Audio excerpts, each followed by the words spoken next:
Boost your knowledge के नाजरीन, अस्सलाम वालेकुम। कैद, मुशक्क़त और सज़ाएं जो आप और हम आज भी सुनते रहते हैं कि किसी ने ये जुर्म किया और इसे उम्र कैद या सज़ा दी गई, लेकिन इंसानी तारीख़ ऐसी भयानक सज़ाओं से भरी पड़ी है कि जान कर रूह कांप उठती है। तामीर के इस टुकड़े में हम आपको बनी नौ इंसान की तारीख़ की बदतरीन सज़ाओं के बारे में बताएंगे। बुल की शुरुआत 570 और 544 क़ब्ल मसीह के दरमियान हुई थी, क्योंकि ये सिसिली में शुरू हुआ था। इस वक्त सिसिली में अक्सर आगाज़ के निज़ाम हुक्मरान फ्लारिस का दौर था। फ्लारिस अपने हद से ज़्यादा जुल्म के लिए जाना जाता था। इंसान को दर्दनाक मौत देने वाले इस जालिम हुक्मरान ने मौत की मशीन प्रिजन बुल को बनाया था। ये बैल बिल्कुल असली बैल की तरह था, लेकिन कांसी से बना हुआ एक आला है जिसमें दाखिल होने के लिए एक दरवाज़ा भी था। सज़ा पाने वाले को बांधकर बैल के पेट में डाल दिया जाता था और दरवाज़ा बाहर से बंद कर दिया जाता था। फिर बैल को नीचे से गर्म किया जाता था और नीचे आग लगाई जाती थी। पीतल का ये बैल गर्म हो जाने की वजह से इसके अंदर मौजूद इंसान सड़कर मर जाता था। स्लीप पर चढ़ाना फांसी की एक शक्ल थी, जिसमें सजा पाने वाले को कीलों की मदद से लकड़ी की एक बड़ी स्लीप पर लटका दिया जाता था।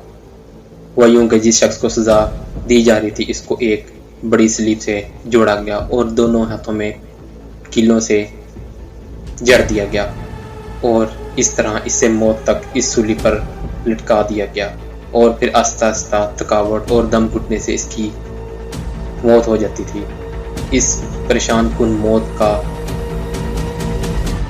इसे देखने वालों पर बड़ा असर पड़ता है और वो सारी ज़िंदगी ज़हनी तौर पर इस कदर खौफज़दा रहे कि उन्होंने कभी ऐसा जुर्म करने या हुक्काम के खिलाफ जाने के मुतल्लिक सोचा भी न था। स्लीप पर चढ़ाने का आगाज़ फारसियों ने 400 से 300 क़ब्ल मसीह के दरमियान किया था।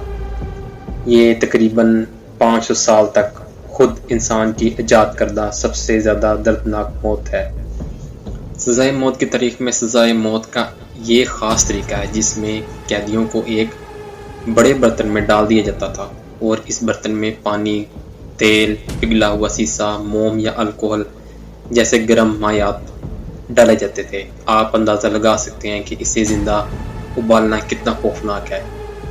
ये तरीका जो दुनिया में सबसे ऊपर 10 सज़ाओं में से एक है, इस वक्त ज़्यादा खौफनाक हो जाएगा जब माया को मुसलसल उबाला जाएगा। जूं जूं पानी अपने उबलते हुए मुकाम पर पहुंचता था तो अंदर वाले की तकलीफ बढ़ जाती थी।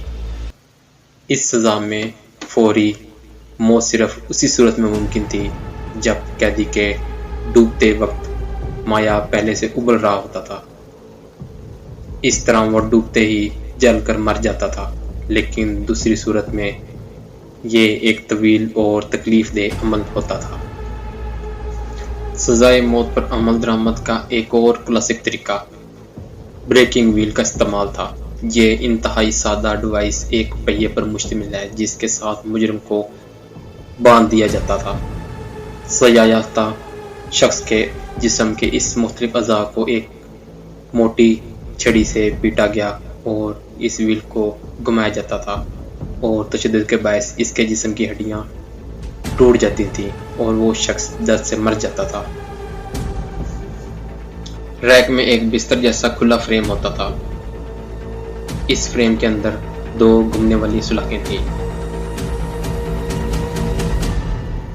सज़ा-याफ्ता मुजरिम को सीधा लटा दिया जाता था, फिर इसके टखनों और कलाइयों को फिर घूमने वाली सुलाखों और रस्सियों से जकड़ दिया जाता था, जो रैक के सर और पांव के करीब से एक्सल के गिर्द गुजरती थीं।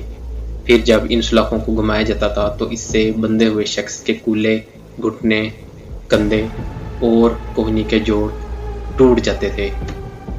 दर्द हड्डियों के टूटने से बढ़ जाता था اور متاثرہ شخص آہستہ آہستہ تکلیف دہ موت سے مر جاتا تھا۔ جنوبی ایشیا، جنوبی مشرقی ایشیا اور قدیم ہندوستان میں ہزاروں سالوں سے جن لوگوں کو موت کی سزا سنائی گئی تھی، انہیں ہاتھی سے کچلنے کے لیے موت دی گئی تھی۔ جہاں مجرم کا سر ہاتھی کے پنجوں تلے کچل کر سزائے موت دی جاتی تھی، جبکہ یہ تماشا اس وقت تک سینکڑوں لوگ دیکھ رہے ہوتے تھے۔